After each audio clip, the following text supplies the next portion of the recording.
한 시대가 저물고 또 한 시대가 새로이 떠오르는 것은 여러 가지 척도로 할 수 있지만 그 중에서는 인물이 새롭게 부상하고 또 그 시대를 그동안 이끌었던 인물들이 이제 사라져가는 것을 기점으로 설명할 수가 있습니다. 사무엘서가 상하서로 되어 있는데 사무엘 상은 그 시대를 이끌었던 중심 인물이 사무엘과 함께 사울이라고 하는 사람이 집중되어 있습니다. 사무엘 하서로 들어오게 되면은 새롭게 다윗이라고 하는 인물이 떠오르면서 이 사무엘 하를 꾸미고 있습니다. 그리고 오늘 우리들 읽은 이 열왕기서가 이 다윗의 시대가 이제 지고 그리고 이제 솔로몬을 위시한 열왕들의 시대가 새롭게 시작이 되는 그런 말씀입니다. 그때의 다윗에게서 솔로몬으로 왕위가 이어질 때에 그 안에 있는 사정들을 우리는 바로 본문을 통해서 얼마간 이해를 할 수가 있습니다.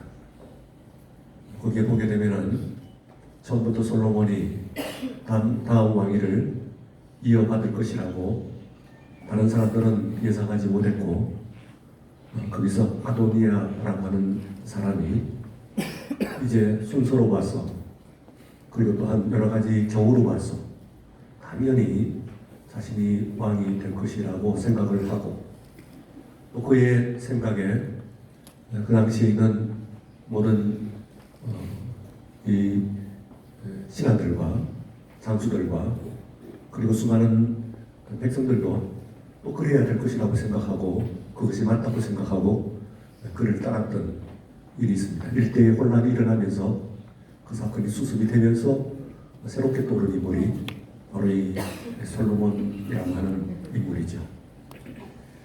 그때까지는 이스라엘 왕조에서는 이 세습이라고 하는 것이 확정되지 않았습니다. 여러분 아시는 바와 같이 초대왕 사울에서 다윗은 세습이라고 할 수가 없는 그런 경우였고 이제부터는 끝까지 어디까지냐 하면 사실 마태복음 1장을 여러분들이 펼치시면은 아주 중요한 내용을 발견하는데 왕중왕이신 예수 그리스도까지 이어지는 그 왕의 계보가 있습니다. 예수님을 마태복음에서는 다윗의 자손이라고 하는 것은 그 예수님께서 바로 왕손이라고 하는 의미를 가지고 있는 것이고 그 왕손이라고 하는 의미와 함께 그 다윗에게 약속하셨던 그런 모든 약속들 있습니다. 그런 약속들이 그 대에 이른 42대 이르기까지 쭉 이어지는 그런 약속들이 아브라함 이래로 있습니다만 그러나 그 약속들 가운데 특별히 다윗에게 하신 약속 이 약속이 완전히 풀 어치브먼트 완전히 이루어지는 때가 바로 그 예수님 때입니다. 그래서 그 계보가 이루어지는 그 첫 단계가 바로 다윗의 왕위를 누가 이을 것인가 하는 것이 매우 중요한 이야기고 아직까지 말씀드렸다시피 이 유다에는 이스라엘에는 그와 같은 왕위 계승의 그 경험이 없기 때문에 그런 역사가 없기 때문에 다소 혼란한 그런 모습을 볼 수가 있습니다. 그러나 그동안에서 그 가운데서 이 아도니아가 자신이 왕이라고 생각하는 것은 우선 외적으로는 크게 무리가 없어 보입니다. 왜냐하면 우리가 성경 가운데서 다윗의 그 아들들을 한 19명까지 명단을 찾을 수가 있습니다. 아마 더 있다고 생각을 하는데 한 19명 정도의 그 아들들이 있습니다. 그 중에서 가장 첫 번째 아들이 순서적으로 하면 물론 어머니는 다릅니다만 암논이라고 하는 사람입니다. 그런데 이 암논은 둘째인 셋째죠. 정확하게 말하면 한 사람이 병사합니다. 빌르암이라고 하는 사람이 병사를 하게 되고 세 번째인 이 압살롬에 의해서 살해를 당합니다. 사무엘하를 읽어보시는 분들은 바로 이 암논이 그 압살롬에게 살해를 당하는 연유 같은 것들을 자세히 읽어볼 수가 있습니다. 그 다음에는 이 압살롬이 이제 세 번째죠. 세 번째 이제 살아남은 아들들 중에서는 세 번째입니다만 아버지의 눈밖에 받고 자격을 상실한 듯이 보였으나 그러나 아버지는 그를 사랑한 나머지 그를 예루살렘 성으로 불러들입니다. 그 얘기는 무슨 얘기냐 하면은 이 사람이 왕이 될 수 있다는 그런 가능성을 이야기하는 것이라고 볼 수가 있습니다. 그런데 이 사람이 들어와 가지고 호시탐탐 칼을 갈다가 자신이 그 전날에 그 형을 죽인 근본적인 이유가 어디에 있느냐고 생각을 했냐면 아버지에게 있다고 생각을 했어요. 그래서 친아버지입니다만 원수갑자가 덤벼들어가지고 그래서 그 아버지를 이게 역적 이제 반란을 일으킵니다. 다윗으로서는 실제로 그 위력에 밀려갖고 있기도 합니다만 실제로 또 아들이라고 하는 그 점 때문에 매우 난감한 전쟁을 하게 되었고 결국은 그 전쟁에서 마지막은 요압이라고 하는 장수에 의해서 완전 마지막 마무리가 됩니다. 이 이름은 여러분들이 기억을 하실 만합니다. 요압이라고 하는 사람입니다. 그는 다윗의 그 전 사역을 통해 처음부터 마지막까지 언제나 큰 전쟁, 가장 큰 전쟁에는 항상 지휘관으로 있었고 그리고 다윗의 전 그 치세를 통해 가지고 이 요압만큼 그렇게 그 무력을 가지고 있는 사람이 없었다. 그렇게 생각할 수 있는 사람이 바로 이 요압입니다. 그런데 이 후에 이 사람이 죽고 난 이 사람도 이제 결국은 압살롬도 죽고요. 요압에 의해서 그리고 남은 사람이 이제 남은 19명의 아들 중에서 이 아들이 바로 아도니아입니다. 아도니아. 그러면은 우리가 아직까지 이스라엘에는 왕위 개성의 경험이 없었다고 하더라도 상식적으로 왕의 아들들이 있을 때 보통 황태자, 왕위 개성자를 정할 때 특별한 이유가 없다고 한다면 그러면 연장자, 그 아들들 중에서 가장 나이가 많은 사람이 왕이 되는 것이 기본적인 상식이라고 할 수가 있어요. 그런데 이 아도니아는 그렇게 생각을 했고 또한 거기다가 바로 그 요압입니다. 다윗의 그 모든 전쟁에서 가장 그 위력을 발휘했던 요압이라고 하는 사람이 바로 아도니아에게 붙었습니다. 그리고 그 당시에 있는 제사장이 두 명이 중요한 대제사장이 있는데요.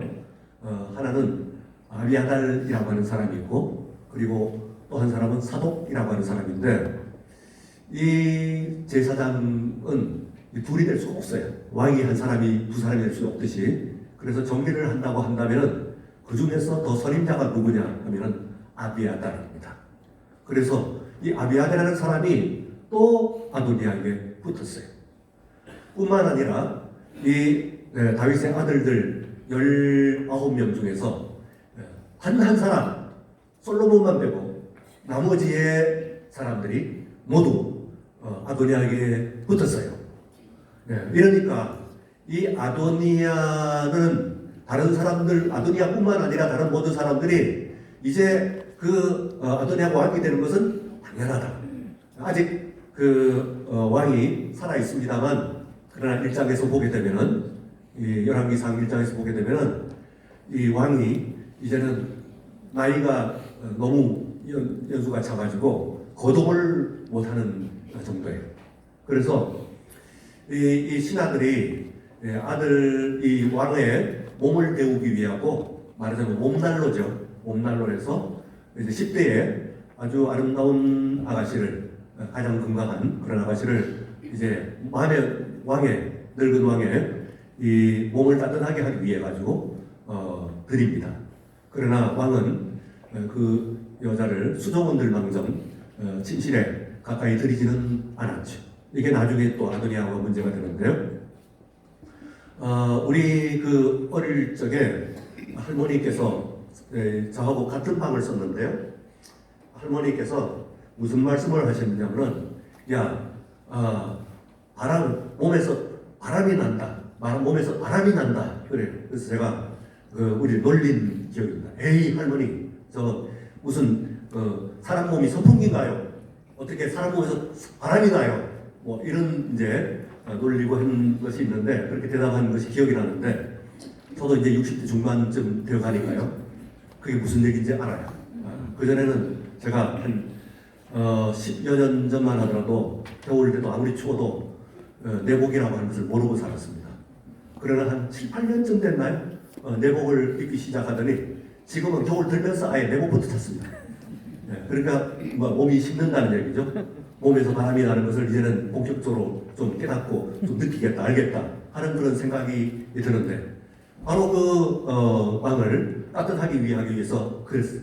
그러니까 말하자면 살았지만 죽었다 그런 얘기죠. 왕으로서의 어떤 모습들 그리고 또한 왕으로서의 통치를 전혀 할 수 없는 그런 상태에 놓여 있는 것이 바로 이 다윗의 그 전황의 상태이니까 백성들이 또 신하들이 생각을 했을 때 왕은 이미 왕으로서 끝났고 새 시대는 이제는 아도니아와 함께 시작이 되었다 그렇게 생각을 하는 것이 어떻게 보면 외적으로 객관적으로 보게 되면 당연한 기도합니다. 또 그렇게 생각을 했고요. 틀린 잘못된 그런 판단은 아닌 듯이 보이는데 거기다가 오늘 본문 말씀 가운데서 보게 되면은 아도니아는 용모가 심히 준수한 자라 그랬어요. 용모가 심히 준수하다고 하는 것은 어느 정도로 준수하냐면 어떤 사람이 말하자면 아브라함부터 시작되는 그 가문의 특징을 이 유전학적으로 조사를 한 보고가 있습니다. 거기에 보게 되면은 최소한 아브라함부터 시작이 되는 이 가문의 사람들은 남자나 여자나 인물이 출중했다고 하는 공통성을 가지고 있습니다. 대개 부모가 인물이 출중하면 아브라함이 어때요? 다니는데 가는 곳마다 다른 사람도 아닌 그 나라의 왕이 눈독을 내잖아요. 아내한테. 예? 그리고 그 아들 이삭도 그런 얘기 하잖아요. 그리고 또 요셉은 어떻습니까? 종으로 팔려갔는데 이집트 그 나라의 세계 최고의 제국인데 거기서 종이 잘생긴 사람이 얼마나 많겠어요. 근데 거기서 최고 군대 장관이거든요. 권력으로 보면 최고의 권력이에요. 보디발이라고 하는 사람이. 근데 그 사람이 아내는 남자를 정말로 원한다면 고르고 고를 그런 위치라고도 볼 수가 있는데 이 종으로 팔려간 요셉 보고 같이 자자고 늘어집니다. 꽃이 찢어질 정도로. 잘생겼다는 얘기예요? 못생겼다는 얘기예요? 잘생겼다는 얘기죠, 그게. 그러니까 그 얘기는 뭐냐면은 뒤에서 왕손으로 갔을 때 다윗도 잘났다고 그랬지 못났다는 얘기를 하지 않습니다. 압살롬 보면요. 그 사람은 모든 사람이 위에 뛰어나고 죽은 압살롬은 그 다음에 키도 크고 그리고 머리숱이 얼마큼 해가지고는 한번 1년에 한 번씩 머리 감는데 몇백 킬로 몇백 그램씩 잘라낸다 이러면서 이제 얘기를 하는데 엄청나게 잘난 집안입니다. 이 집안이. 그건 참고로 알고 계시면 돼요. 다 인물은 출중했다는 거예요. 공통적으로 이 아브라함 집안에 있는 사람이. 그러니까 이 사람이 아도니아는 또 거기다 한마디 합니다. 오늘 여기서 용모가 뭐라고 해요? 준수한 자라 그랬어요. 용모가 준수한 자라. 괜찮다는 얘기지. 그러면은 사람이 모든 외적인 그런 서열의 조건도 다 갖췄고 거기다가 용모도 준수하고 사람들을 다 끌어들이는 거 봐서 리더십도 있는 것 같아요. 네, 있습니다. 리더십도. 거기다가 이 사람이 말하는 아버지가 어릴 때부터 너 왜 그러냐 그런 말을 한마디도 안 했대. 이 사람 보고는. 이것은 다윗이 너무 놓아서 키웠다는 그런 말도 되긴 합니다만 그런 말만 아니고 이 사람이 별로 흠이 없었다는 뜻입니다. 눈밖에 나고 학도 놀던 그런 사람이 아니었다는 뜻이죠. 그러면 이 사람이 도덕적으로나 인격적으로 크게 흠이 있는 사람이 없는 사람이에요. 없어요. 그러니까 아도니아를 종합을 하게 되면은 서열로 외적인 조건을 얘기하면 이 사람은 충분한 조건을 갖추고 있을 뿐만 아니라 이 사람이 용모도 준수하고, 그죠? 용모 준수한 것이 아무런 의미, 세상 잘 사는데, 잘은 여러 가지 의미가 있습니다. 세상 잘 사는데 용모는 아무런 도움이 안 된다. 제가 하는 거 투하고 들어봐요. 됩니다. 예, 됩니다. 그래서 이 사람이 말하자면은 용모도 준수한 거예요. 왕인데다가 용모도 준수하면 더 낫지 뭘 그래. 못한 것보다 낫지. 그러나 이 사람이 도덕적으로도 흠결이 별로 없는 것 같고, 사람들도 잘 사귀는 것 같고, 통솔력도 있는 것 같고, 이래서요. 지금 종합을 하면 외적으로 완벽해 보입니다. 여러분, 이 사실에 우리가 주목해야 합니다. 오늘 이 시점에, 이 시간에 우리가 주목해야 될 점은 바로 이 점입니다. 그럼에도 불구하고 아도니아는 왕이 되지 못했어요. 이유가 뭘까요? 여기에 이유를 찾아내야 됩니다. 그래야 오늘 이 임직의 의미를 우리가 비로소 찾을 수 있기 때문에 그렇습니다. 이게 왜 그럴까? 공부한 것이나 사회적인 직급이나 생활 정도나 혹은 용모나 혹은 리더십이나 인격이나 모든 것이 흠결이 없다고 한다면 그럼 뭐냐 말이에요. 뭘 가지고 지금 이 사람이 왜 왕이 안 됐냐? 솔로몬은 그게 비해가지고요. 솔로몬은 정말로 한 사람 빼놓을 만해요. 왜냐하면은 솔로몬은 그 다음도 아니고 8번째 왕자입니다. 8번째 왕자. 그러니까 그 사이에도 몇 명이 있고 떨어진다면 쭉 떨어지는 데다가 왜 이 사람을 빼놨냐면 형제로 쳐주기가 조금 어려워. 왜냐하면 그 어머니 때문에 그렇습니다. 알죠? 밧세바. 마태복음 1장에도 이미 나와 있습니다. 예? 그 아예 예수님의 조상들을 여인들을 언급하는 데 있어서 다르게 이야기하는 것이 아니라 이 사람을 뭐라 그래요? 다윗이 우리아의 아내에게서 솔로몬을 낳고 이렇게 나옵니다. 이게 우리아의 아내. 그게 얼마나 지금 그야말로 훅 치고 들어가는 그 표현이죠. 다윗이 우리아의 아내에게서 솔로몬을 낳고 이렇게 나온단 말이에요. 그러니까 그것은 최고로 이 사람은 왕이 되어서는 안 되는 사람이에요. 다른 남자를 죽이고 다른 남자 여인을 통해 가지고 아들을 낳았으니까 이 사람이 소일로 위도 아니고 이 사람은 왕이 될 자격이 없어요. 근데 다음에 우리가 아는 대로 누가 왕위를 잇느냐 하면은 다름 아닌 바로 솔로몬입니다. 이 사실이 솔로몬 한 사람에게 해당되는 사안이면 그냥 옛날 이야기로 읽으셔도 좋습니다. 그러나 가만히 여러분들이 주위의 삶을 한번 살펴보십시오. 그리고 가만히 자신의 삶도 한번 살펴보세요.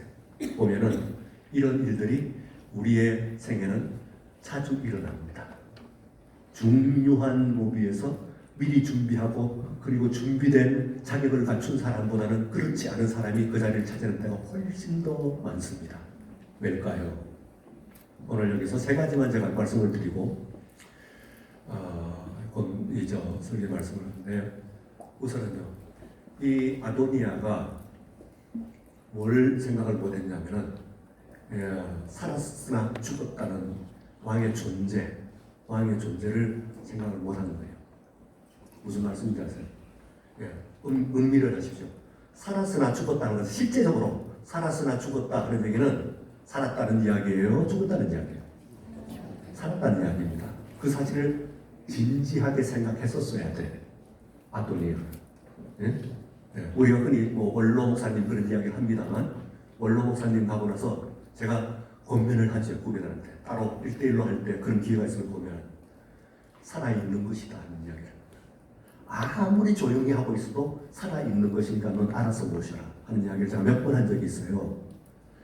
살아있는 겁니다. 흔히 부모님이 물러가신 이후에 복관절세 내가 지었다고 내가 앞에 섰다고 생각을 하는 순간 실수가 나오죠. 오늘 한국 사회에서 하나님 살아계십니까? 뒷전에 물러나 계시 보이죠? 잠잠한 것이 보이죠? 우리 하나님 살아계십니다. 어느새 나오시고 두 번째는요, 왕명입니다. 왕명. 말씀이 없는 거예요. 말씀이 없어요. 하나님이 계시면 말씀이 있습니다. 그래서 그 말씀을 들었어야 돼. 네가 다음 왕이다 한 이야기를 아버지한테 가서 들었으면 좋았을 것을 아버지한테 1절 보고가 없이 그냥 행해버린 거예요. 말씀이 있어요. 말씀을 앞세워야 된다는 그 말씀입니다. 다 같이 말씀을 앞세워 주시다. 말씀을 앞세워야 돼요. 예. 말씀 없이 나가게